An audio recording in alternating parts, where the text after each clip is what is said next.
Pois bem, agora eu vou tocar a canção que me deu o título Cidadão Cratense, a Valsa Cratense, né?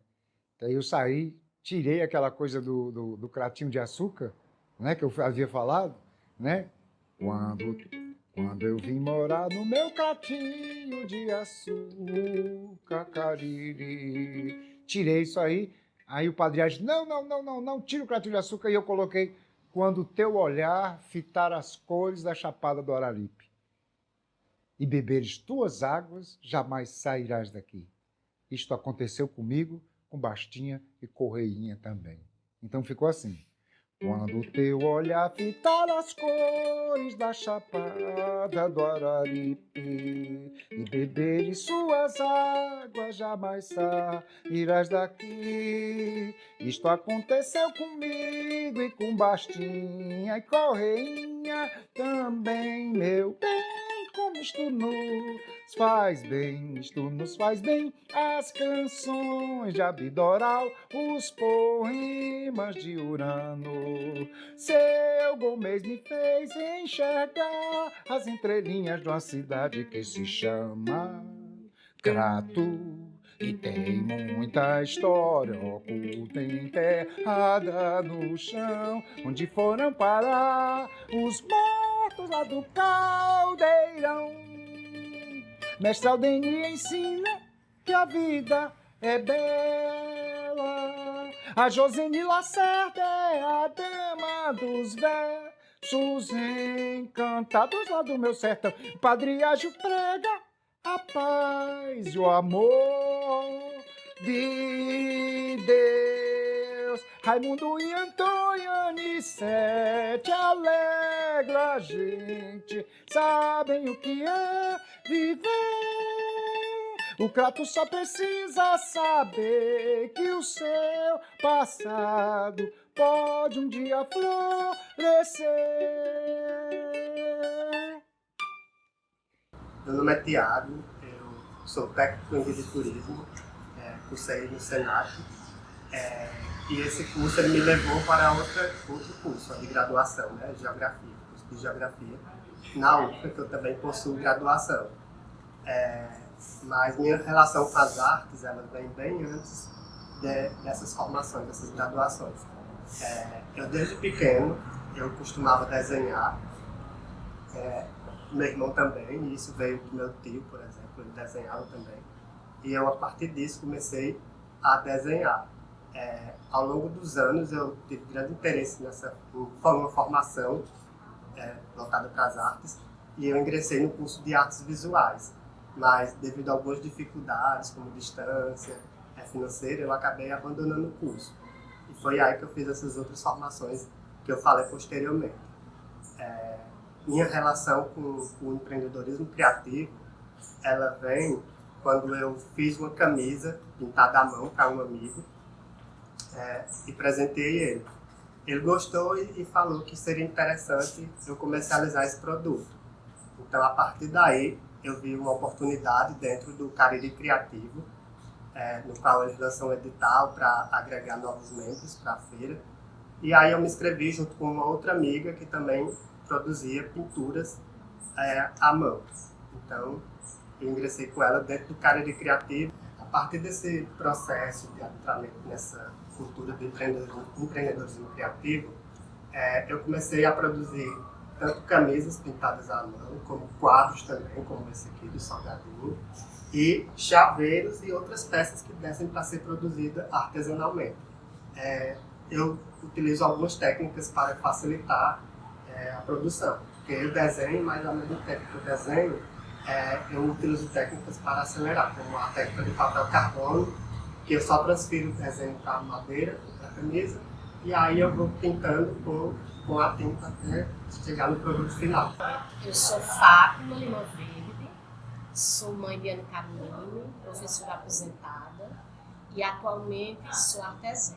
Estou à frente do ateliê Pirilampo, que surgiu de uma forma terapia para mim, como uma terapia.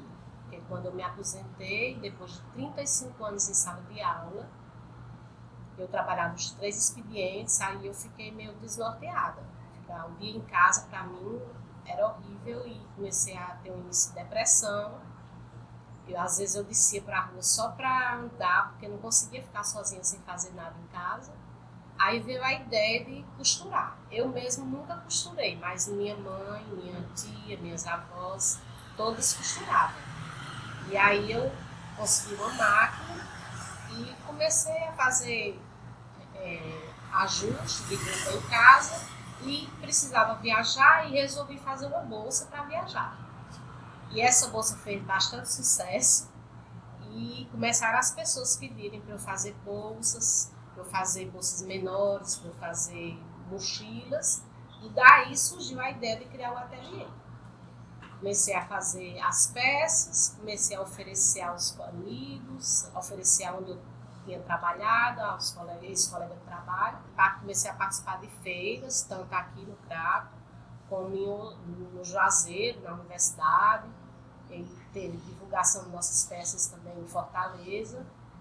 E com o Cariri Criativo veio a ideia de criar essa casa, que é a Casa da Criatividade, porque juntou a gente do Cariri Criativo, juntou o pessoal de outras feiras de artesanato e, juntamente com a prefeitura, surgiu a ideia e foi amadurecendo até que a prefeitura resolveu alugar essa casa e cedeu esse espaço para a gente. Ela entrou com o aluguel da casa, a água e a luz, e nós, artesãos, a gente montou a casa, desde as prateleiras, a organização, a funcionária, tudo é mantido por nós artesãos.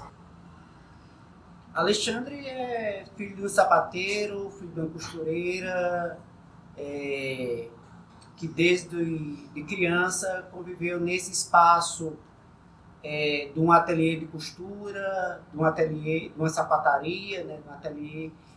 Minha infância toda foi na comunidade do Gesso, então meu parque era a triangulação do gesso, onde se tinha um depósito de gipsita, e esse espaço era o espaço do brincar, era o espaço onde a gente escalava um amontoado de rochas de gipsita para brincar, brincava em cima dos vagões, soltava pipa no Largo do Gesso, né?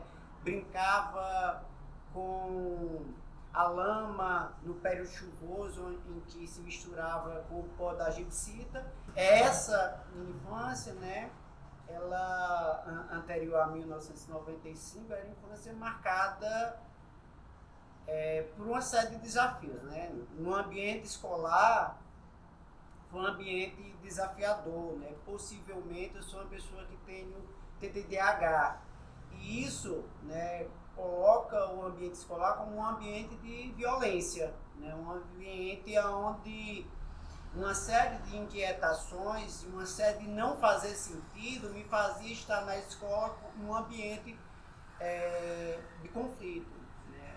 Até 1988 eu começo a participar do judô, né? Então eu começo a fazer parte das artes marciais, primeiro judô, depois Kung Fu, né? E esse processo de pensar arte, de fazer arte no Cariri, né? Primeiro me colocam um Cariri como um Cariri misto e híbrido. Não é o Cariri da tradição, nem é o Cariri contemporâneo. É o Cariri que é essa mescla, né, da tradição e da tradução, né? Aonde é o Cariri que se toma cajuína e se bebe Coca-Cola, né? E esses elementos, esse trânsito nesse universo contemporâneo e do tradicional, né, também me possibilita a repensar algumas questões, principalmente, e isso tem muito a ver com a minha perspectiva política, né, de pensar no circuito das artes, pensar o processo de circulação do estético e me distanciar de uma compreensão muito presente, ao meu ver, na região do Cariri, que é o circuito estrelado dos artistas, né? Então, pensar uma arte para as camadas populares, com as camadas populares, pensar uma nova perspectiva estética e artística, onde o povo se possa se possa perceber dentro dessa construção, o povo possa ser qual todo o processo estético e artístico, aonde pensar em ocupações dentro do circuito oficial das artes, aonde o processo de interação, de interlocução com esse fazer, ele tem uma outra característica. Tem a característica de inclusão, uma característica de interação, uma característica pedagógica, uma característica didática. É nesse processo que, em 2007, a gente começa a pensar uma organização que hoje é o Coletivo Camarasa. Uma organização que, primeiro, ela se definiria como não sendo uma organização de artistas, mas uma organização que teria pessoas de várias áreas do conhecimento, inclusive artistas, que iria atuar no campo das artes, numa perspectiva mais política, que iria compreender a arte a partir de uma perspectiva histórico-social, ou seja, iria buscar compreender o universo estético e artístico a partir do materialismo histórico e dialético, ou seja, do marxismo, né? E iria atuar fora do circuito oficial das artes. Quando atuasse dentro desse circuito oficial, iria atuar junto com as camadas populares. Então é a partir desse entendimento que a gente começa a esboçar o Coletivo Camarasa.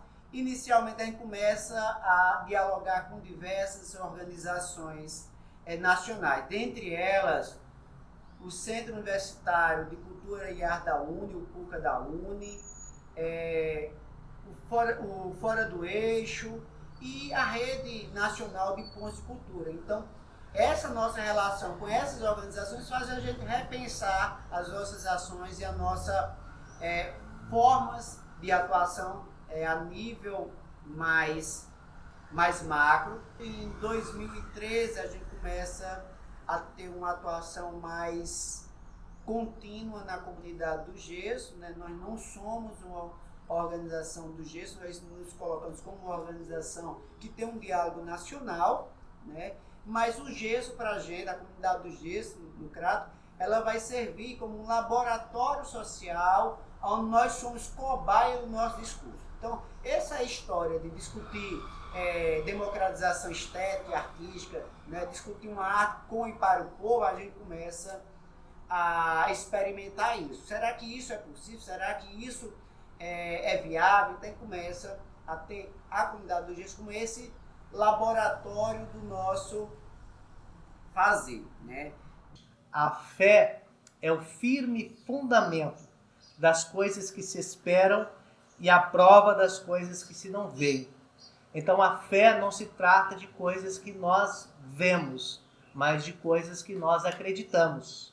Existe um versículo na palavra de Deus também que diz assim, que nós não vivemos por aquilo que nós vemos, mas por aquilo que nós cremos.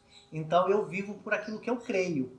Eu creio na possibilidade de Deus transformar o indivíduo, mudar o seu coração, mudar a sua maneira de pensar. Eu acredito que Ele sim pode fazer milagres tremendos na vida do indivíduo. Basta ele usar esse princípio da fé. Ele acreditar de todo o seu coração que Deus pode fazer algo pela vida dele, algo pela sua família. E é isso que tem movido a minha vida ao longo já desses mais de 20 anos que eu tenho vivido dentro dessa fé cristã. Então eu acredito que nós somos o resultado daquilo que nós decidimos, daquilo que nós escolhemos. Que nós possamos, a cada dia, né, estou com a galera aqui do audiovisual, refletir nas escolhas e nas tomadas de decisões que nós temos que fazer praticamente todos os dias. Mas a gente precisa levar esses valores e esses princípios os quais nós acreditamos para todas as pessoas que precisam ouvir, que precisam de um abraço, que precisam de uma oração, que precisam ouvir uma palavra. Então nós entendemos que esse é um chamado nosso, que esse é um despertamento nosso como cristãos de tentar somar na vida de outras pessoas. E é um prazer poder servir essa região, é um prazer poder falar dessa fé para outras pessoas também e levar um pouquinho de acalento, diminuindo um pouquinho o sofrimento dessas pessoas, dessa região aqui do Crato, na região do Cariri A gente tem ido a muitos lugares, centro de recuperação, a gente tem tentado dar suporte a muitas pessoas, porque nós entendemos que é a nossa missão, né? Não é só a fé, mas é a prática dessa fé, é a prática como resultado desse relacionamento com Deus, amando essas pessoas e fazendo bem a todas elas, né? Eu espero poder fazer mais. Estamos construindo um projeto aí muito grande na cidade do Crato, é uma área de mais de 6 mil metros quadrados, onde nós vamos atender esse público de vulnerabilidade, nós vamos poder servir melhor a comunidade, não só do Crato, mas de Juazeiro, Barbalha, aqueles que puderem e precisarem da gente, nós vamos estar aqui para servir vocês, evidentemente falando na nossa fé, falando daquilo que nós acreditamos e aquilo que nós defendemos. Essa é a minha verdade e é a verdade que eu vou lutar para o resto da minha vida.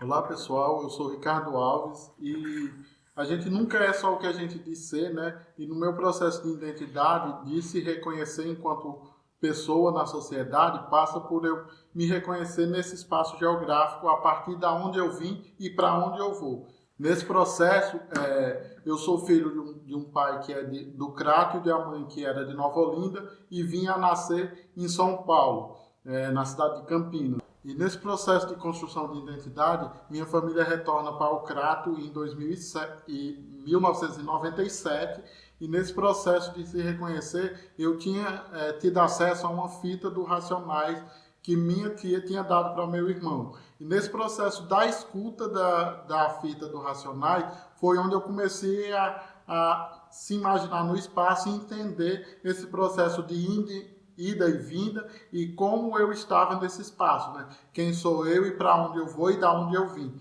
Foi então quando no meu processo de estudo, no ano de 2014, eu tive acesso ao Coletivo Camaradas.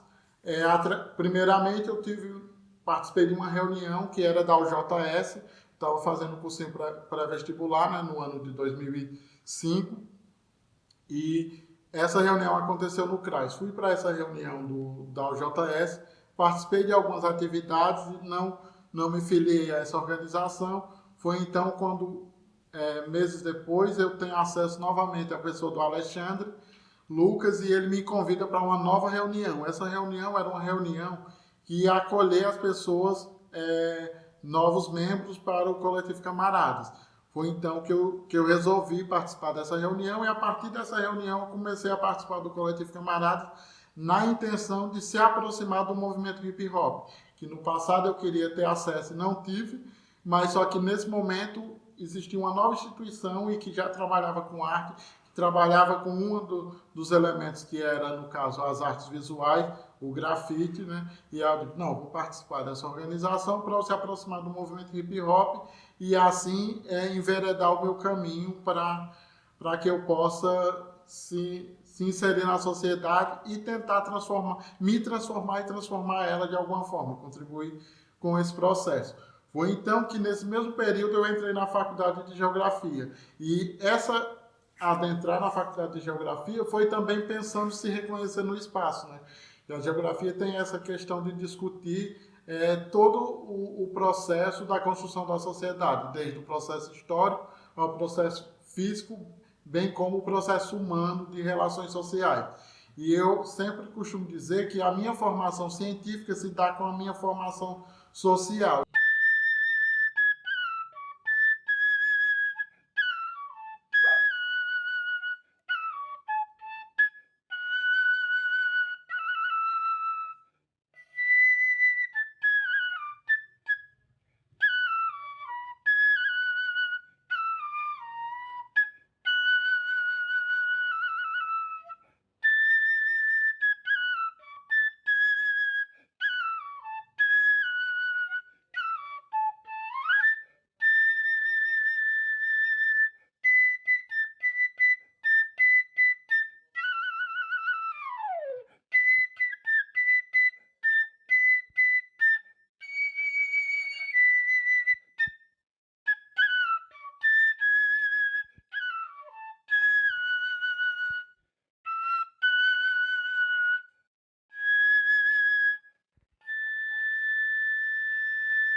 Meu nome é Ulisses Germano, estou com 63 anos de idade e vim para o Crato em 2003. De lá para cá, eu exerci fiz várias ações aqui no Crato, né? E eu tenho como princípio de fé a educação. Para mim, a educação, assim como Paulo Freire afirmava, só ela não pode transformar o mundo, mas sem ela não há transformação. Então é imprescindível a questão educacional. E de lá para cá, chegando numa cidade, quando eu vim de Fortaleza, né, em 2003, era uma cidade que todo mundo dizia: Ulisses, você vai adorar lá, porque é uma cidade cultural, uma cidade que tem cultura. E eu vim com essa disposição de explorar ao máximo essa cidade em termos culturais. E aí criei essa afetividade com a cidade. Aí eu abracei essa cidade como a minha casa, não é? Sem o bairrismo, sem aquela coisa, sabe? Cratinho de açúcar. Eu não gosto desse termo cratinho de açúcar, né? O Padre Ágio, uma vez, eu tenho isso filmado, o Padre Ágio disse: Ulisses, não chama a cidade de cratinho de açúcar, não, porque fica parecendo que a nossa cidade é pirulito. E aqui eu conheci muitas pessoas que para mim são de fundamental importância para a minha formação artística, tá entendendo?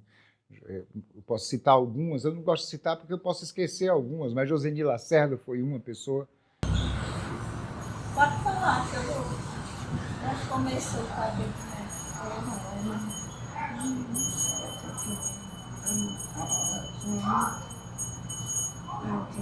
Ela falou que começou a fazer boneca através de minha mãe, que ela gostava de fazer boneca, e ela ia olhando a mãe fazendo. Aí ela foi tomando gosto e começou a fazer. Os personagens, que é mais difícil de fazer. Como você teve a ideia de fazer a Emília Negra? Cabeça.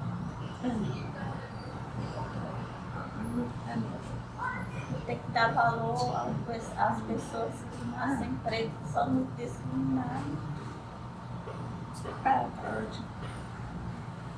Tanto ela faz branca como negra.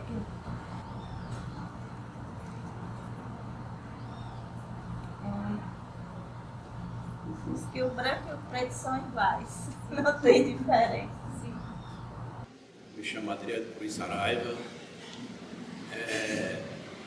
Sou inicialmente da Secretaria do Trabalho e Desenvolvimento Social,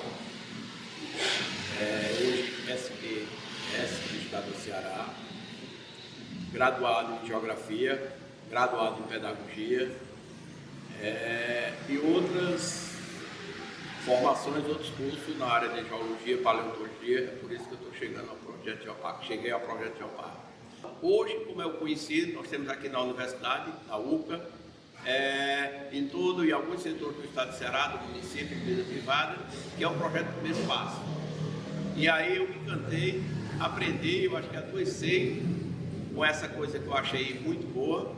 E eu até hoje, apesar que estou hoje no Geoparque, outra dimensão, outra pesquisa, estudo, mas estou muito contente em me dividir nesse trabalho. Continuo fazendo esse trabalho voluntariamente. Milito em alguns coletivos, associação de moradores, sindicato, defesa do servidor público do estado do Ceará e etc. E tenho essa coisa comigo de sempre acolher o jovem, principalmente a partir da gestação das mulheres, claro, né? As crianças, adolescentes e jovens.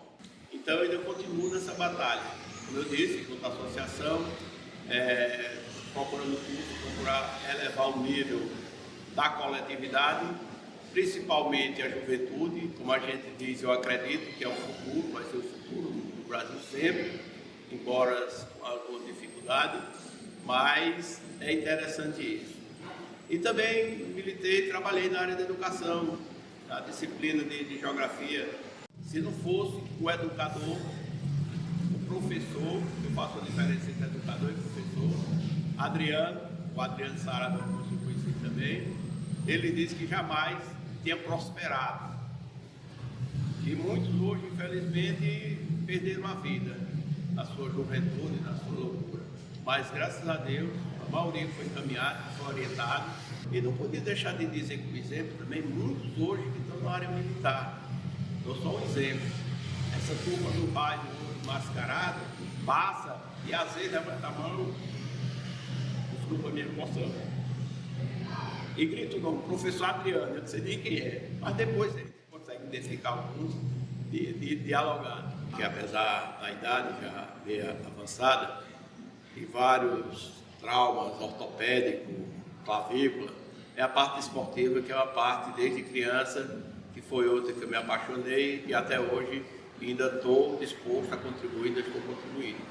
Né? E com o tempo apareceu um convite para a equipe profissional do Crato, em sua fundação, Crato Esporte Clube, em sua fundação, de ter a oportunidade de fazer parte da diretoria.